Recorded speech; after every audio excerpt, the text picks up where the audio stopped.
Cordite smells like burnt bleach and bad decisions.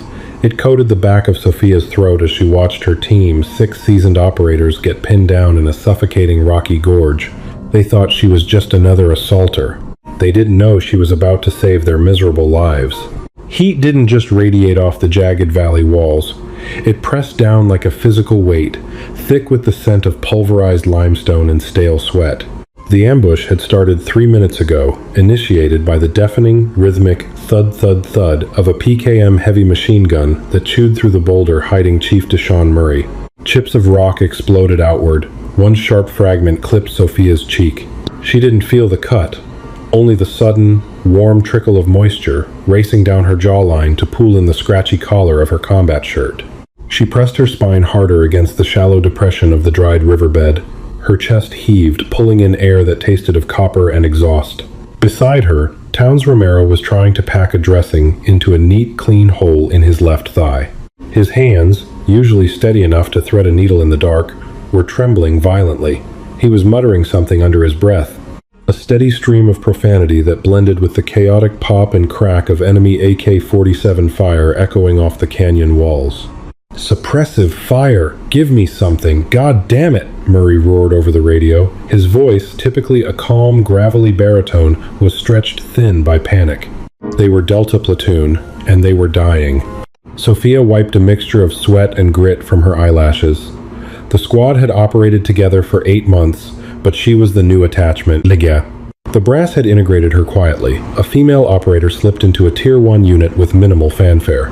The men hadn't outright rejected her. They were too professional for overt sabotage, but there was a distinct, icy perimeter drawn around her. They checked her gear twice. They gave her the heaviest radio packs. They assumed she was an assaulter who had squeaked through the pipeline on a political technicality. Murray hadn't bothered to read her full jacket. If he had, he would have known the heavy, olive-drab Eberlestock pack currently cutting into Sophia's shoulders didn't hold extra batteries or medical fluids. "I can't get an angle, Chief," Collins shouted from 30 yards ahead. He was pinned behind the burned-out husk of a Hilux, his M4 raised blindly over the hood, firing 3-round bursts into the general direction of the ridgeline. "They've got the high ground. 3, maybe 4 shooters, plus the gunner." Sophia swallowed the sour taste of bile rising in her throat. The tactical reality was a simple, brutal equation. The enemy was elevated at a 30-degree angle, entrenched in a network of shallow caves. The SEALs were trapped in a funnel. In less than 5 minutes, the enemy would maneuver to the flanks and pour plunging fire directly into their open cover. Move. The thought wasn't born of heroism. It was a cold, biological imperative. If she stayed in this depression, she was going to die next to a bleeding heavy weapons specialist and a chief who was rapidly running out of ideas. She turned her head, assessing the topography. To her left, the gorge wall was slightly less vertical, a treacherous slope of loose scree and razor-sharp shale that culminated in a narrow shelf about 50 yards up. It was dangerously exposed. Climbing it would feel like trying to run up a down escalator made of broken glass, all while under fire. "Romero," she hissed, her voice cracking. She cleared her throat, trying to sound authoritative, but it came out as a desperate rasp. "Keep pressure on that. Do not let up." Romero just squeezed his eyes shut and pushed down on the gauze. Sophia unclipped her M4 carbine from her sling, laying it gently in the dirt. It was useless for what she needed to do. She reached over her shoulder and unbuckled the primary retention straps of her pack. "Brown, what the hell are you doing?" Murray's voice barked through her earpiece. "Hold your goddamn position." She reached up and clicked her comms off. The sudden silence in her right ear was jarring, leaving only the deafening roar of the firefight. She couldn't afford Murray's panic in her head. With a deep, shuddering breath, Sophia broke cover. Her legs felt like lead, the lactic acid instantly building as she sprinted the 15 yards to the base of the slope. A line of bullets stitched the dirt inches behind her heels, kicking up angry puffs of soil. She threw herself at the incline, her gloved hands clawing at the loose rock. The climb was an agonizing blur of physical failure and mechanical persistence. Her right boot slipped, sending a cascade of pebbles down the slope and slamming her knee into a jagged rock. Pain flared hot and bright, but she bit down on her lip so hard she tasted fresh blood. She didn't look down, she didn't look at the enemy. She just watched the gray stone inches from her face, her fingers finding microscopic holds, her nails breaking inside her Kevlar-lined gloves. The weight of the rifle on her back threatened to pull her backward into the void with every upward lunge. Her lungs screamed, demanding more oxygen than the thin mountain air could provide. Just 10 more feet. She dragged herself over the lip of the stone shelf, collapsing onto her stomach. For a terrifying, pathetic moment, she just lay there, her cheek pressed against the baking rock, wanting nothing more than to close her eyes and sleep. Her entire body shook with adrenaline-induced tremors. Her heart was hammering a frantic, erratic rhythm against her ribs. A burst of machine gun fire shattered the rocks near Murray's position below, snapping her back to reality. Sophia rolled onto her side. Her fingers were clumsy, numb with exhaustion, as she fumbled with the heavy zippers of the drag bag. She yanked the canvas apart, revealing the matte black, suppressed MK-22 advanced sniper rifle. It wasn't a pretty weapon. It was scarred, the paint worn away at the edges from months of dragging it across unforgiving terrain. But as her hands gripped the cold, familiar chassis, the tremors began to subside. This was the only thing that made sense. Not the politics of her deployment, not the sideways glances in the mess hall, just the math. Gravity, wind, distance, and velocity. She snapped the bipod legs down with a sharp double click. She crawled forward, pushing the muzzle through a small V-shaped notch between two boulders, keeping the barrel entirely in the shadows to prevent a glint. She settled the buttstock firmly into the pocket of her shoulder. She pressed her eye to the Schmidt and Bender scope. The world narrowed to a crisp, magnified circle of violence. The optic cut through the heat mirage, bringing the enemy positions into horrifyingly sharp relief. Through the glass, the PKM gunner wasn't just a vague threat on a ridgeline. He was a young man with a patchy beard, wearing a filthy green track jacket, his face contorted in a scream as he held down the trigger. The brass casings were ejecting in a blurry golden stream from his weapon. He was approximately 620 yards out, elevated angle, roughly 12 degrees. Wind was blowing left to right, maybe 4 miles per hour, judging by the dust drifting off the impacts below. Sophia's thumb found the elevation turret. 3 clicks. She adjusted her parallax. The image sharpened until she could see the frayed threads on the gunner's collar. Her breathing was still too fast. Her chest rose and fell, pushing the crosshairs off the target in an erratic, bouncing dance. She closed her eyes for a split second. Inhale, hold, exhale, bottom of the breath. She opened her eyes. The crosshairs floated precisely over the center of the green track jacket. She didn't yank the trigger. She didn't feel a surge of righteous fury. She just applied 3 pounds of steady backward pressure. The rifle bucked, a heavy, solid punch to her collarbone. The suppressor swallowed the violent crack of the 338 Norma Magnum round, reducing it to a hollow, metallic whump that was instantly lost in the canyon's echoes. Through the scope, the result was instantaneous and lacking any cinematic grace. The gunner didn't fly backward, he simply switched off.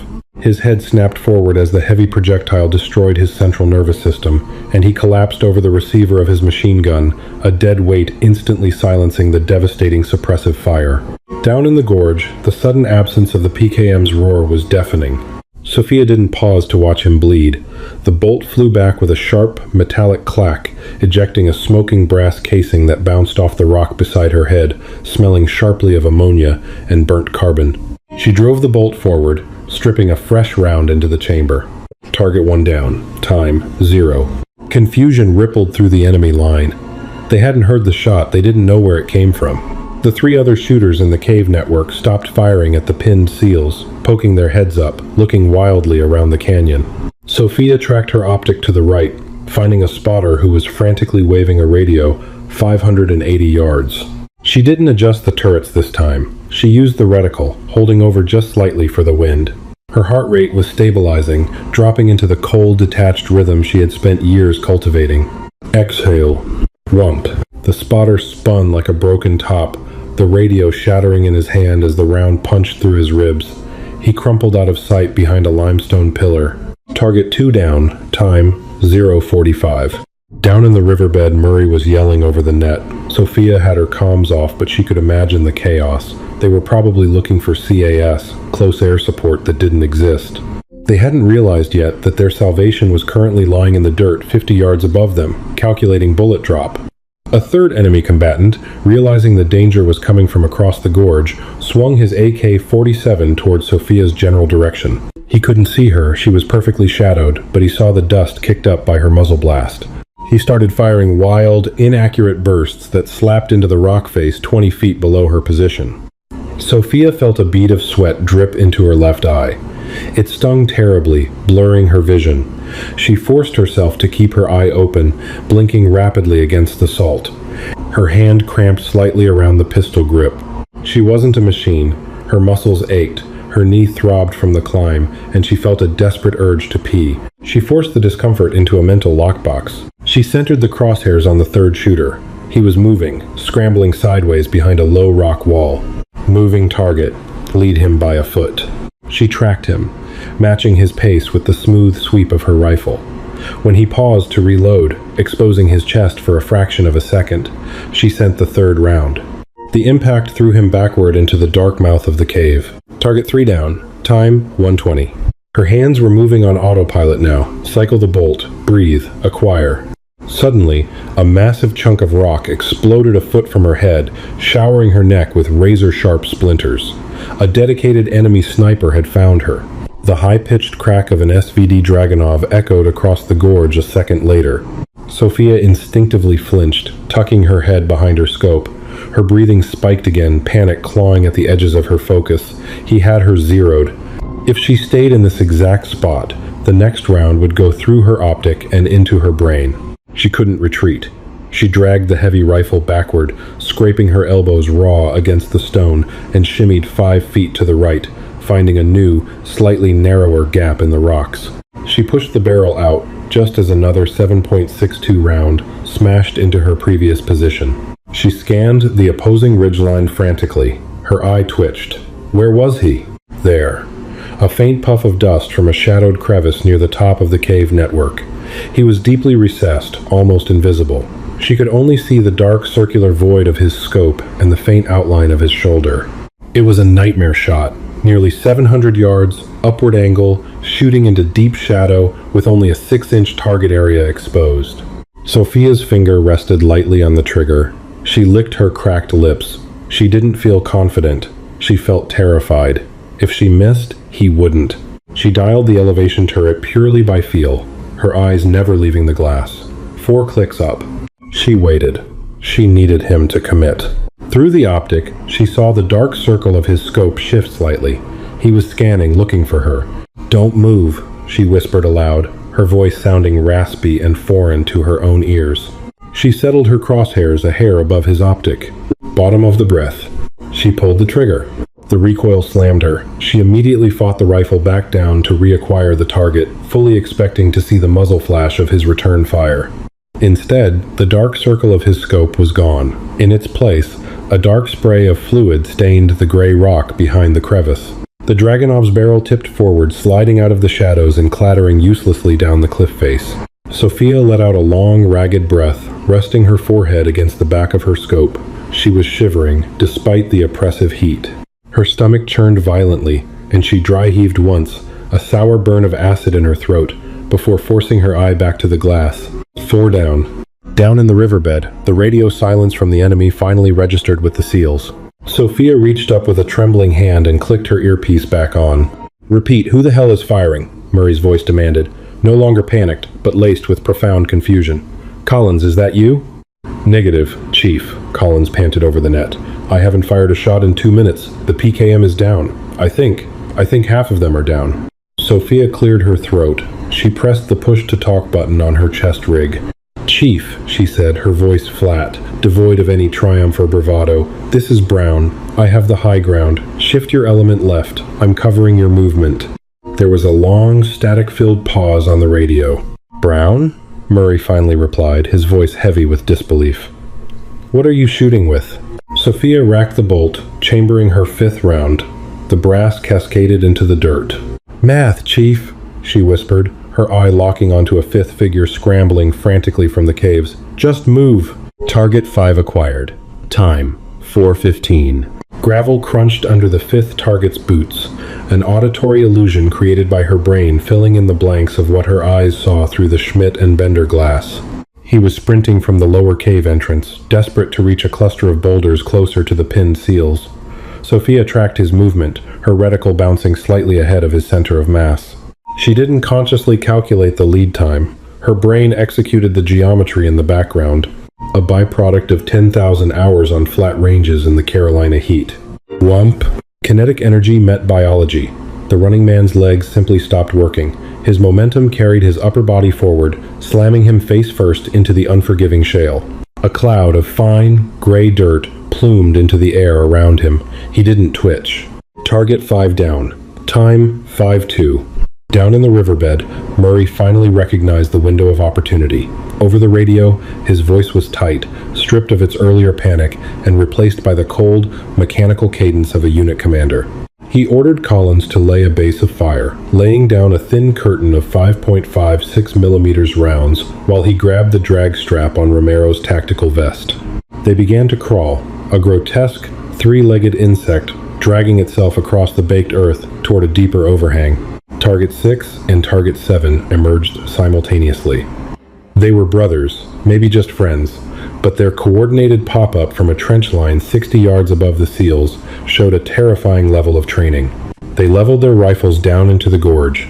Sweat pooled in the cup of Sophia's right eye. It stung, blinding her momentarily. She blinked it away, her left hand reaching forward to tweak the parallax adjustment. Her shoulder radiated a deep, throbbing ache, the tissue heavily bruised by the repeated concussive punches of the 338 Norma Magnum. She centered on the man on the left. Whump. The brass ejected, hot and smoking, bouncing off her forearm and leaving a blister she wouldn't notice until tomorrow. The man on the left collapsed, dropping his rifle. The man on the right flinched, turning his head toward his fallen comrade instead of the seals below. It was a fatal, human error. He prioritized his friend over his objective. Sophia felt no pity. Pity was a luxury for people who weren't currently bleeding in a canyon. She drove the bolt forward. Whump. The second man slumped backward into the trench, disappearing from view entirely. Target 7 down. Time 9:30. By the 10th minute, the physical toll of the sniper hide was becoming unbearable. The ambient temperature was hovering around 110 degrees. The matte black barrel of the Mark 22 was radiating a violent heat mirage, a shimmering wave of distorted air rising directly in front of her optic. It made the targets look like they were swimming underwater. She had to shift her head a fraction of an inch to look through the clearer air beside the suppressor's heat plume. Target 8 brought an RPG. He stepped out from behind a jagged spire of limestone, resting the olive drab tube on his shoulder. He was aiming directly at the narrow gap Murray and Romero were currently crossing. Sophia's heart skipped a physical beat. This wasn't a suppression threat. This was an immediate wipeout. If he pulled that trigger, the overpressure alone in that confined space would liquefy Romero's internal organs. She didn't have time to properly steady her breathing. She yanked the crosshairs over his torso. He was angled awkwardly, exposing mostly his side and the back of his tactical vest. She pulled the trigger. The round took him in the lower spine. Real combat rarely yields Hollywood explosions. The RPG warhead didn't detonate in a massive fireball. The gunner simply shrieked a high, thin sound that managed to carry across the gorge and drop the launcher. It clattered harmlessly down the rock face, the firing pin unengaged. The gunner writhed on the ledge for exactly 4 seconds before slipping over the edge himself. Target 8 down. Time 12:15. She exhaled a long, shaky breath, her lungs burning. The smell of hot carbon, vaporized copper, and her own acrid sweat was trapped in the narrow rock crevice. Her fingers were cramped into rigid claws around the pistol grip and the bolt handle. She desperately needed water. Her tongue felt like dry felt against the roof of her mouth. Movement left. Collins barked over the net, his voice raspy. "I'm dry. Reloading." Sophia forced her cramping eye back into the optic. The canyon was growing quiet. The deafening roar of the ambush had been reduced to the sporadic, confused shouting of the surviving enemy fighters. They were terrified. An invisible scythe was cutting them down, and they couldn't find the Reaper. 14 minutes had passed since she broke cover. Her magazine was empty. She rolled slightly onto her side, ignoring the sharp rock digging into her ribs, and fumbled with her tactical belt. Her fingers were numb, clumsily working the plastic retention clip of her spare magazine. She yanked the empty steel box from the rifle's magwell and slammed the fresh one home. 5 rounds left. Target 9 was a suicide run. A fighter in a black tunic broke from the upper caves, abandoning any pretense of cover. He was sprinting down a steep, narrow goat path directly toward the overhang where Murray was treating Romero. He had an AK 47 inches one hand and a fragmentation grenade in the other. Sophia tracked him. He was moving erratically, slipping on the loose stones, his center of gravity wildly unpredictable. She squeezed the trigger. Crack. The round shattered the rock 6 inches behind his heel. A miss. Panic, cold and sharp, finally pierced her detachment. She had rushed the shot. The enemy fighter heard the impact, realized the angle of the sniper, and sprinted faster, abandoning his zigzag pattern in a desperate dash for the overhang. "Come on," she hissed through gritted teeth, cycling the bolt with violent, uncharacteristic force. She jammed the rifle back into her shoulder pocket. She didn't hold over. She aimed directly at his pelvis, a massive, unmoving center of gravity regardless of how fast his legs were pumping. Whump. The heavy magnum round obliterated his hip joint. He went down instantly, a tangled mass of limbs, tumbling down the goat path and coming to a rest 30 yards from the SEAL's position. The grenade rolled harmlessly from his open palm, detonating with a flat crump a safe distance away. Target 9 down. Time, 16:45. Target 10 was the commander, or, at least, the last man brave enough to try and salvage the ambush. He didn't run. He stepped out of the deepest shadow of the main cave, raising a pair of binoculars. He was looking directly at Sophia's rock shelf.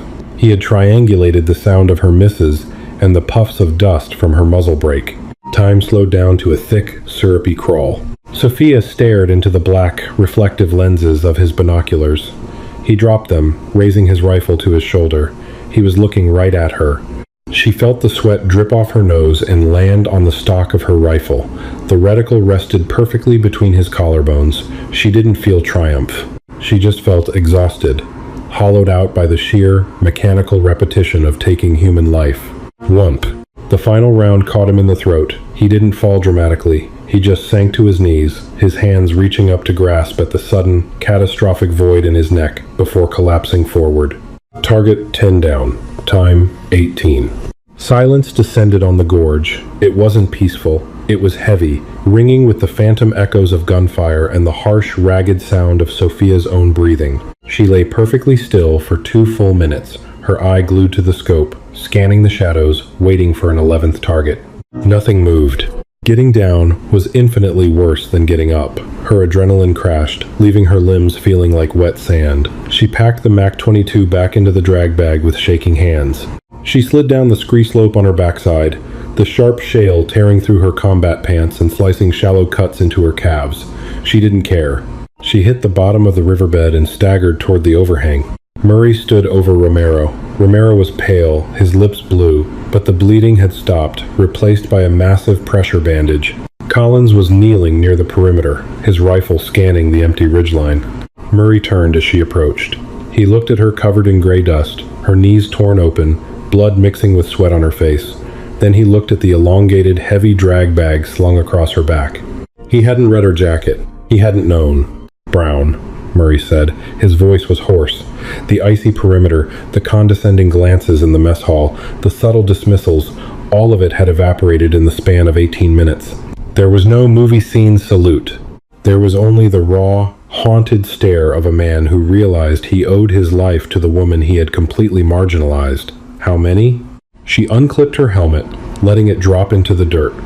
The canyon air felt suddenly freezing against her wet scalp. 10, Chief, Sophia replied, her voice flat, devoid of emotion. Nobody cheered. Nobody offered a handshake. They just sat in the stifling heat, breathing in the smell of cordite and burnt bleach, waiting for the medevac bird, bound together by a profound, unspeakable violence. Did this raw, gritty look into the reality of tactical combat keep you on the edge of your seat? Real stories of survival aren't born in Hollywood. They're forged in the dirt, sweat, and smoke of impossible situations. If you appreciated this unflinching dive into military suspense, drop a like, share it with someone who respects the untold grit of frontline operators, and subscribe to the channel for more deeply human, action-packed narratives every single week. Stay frosty.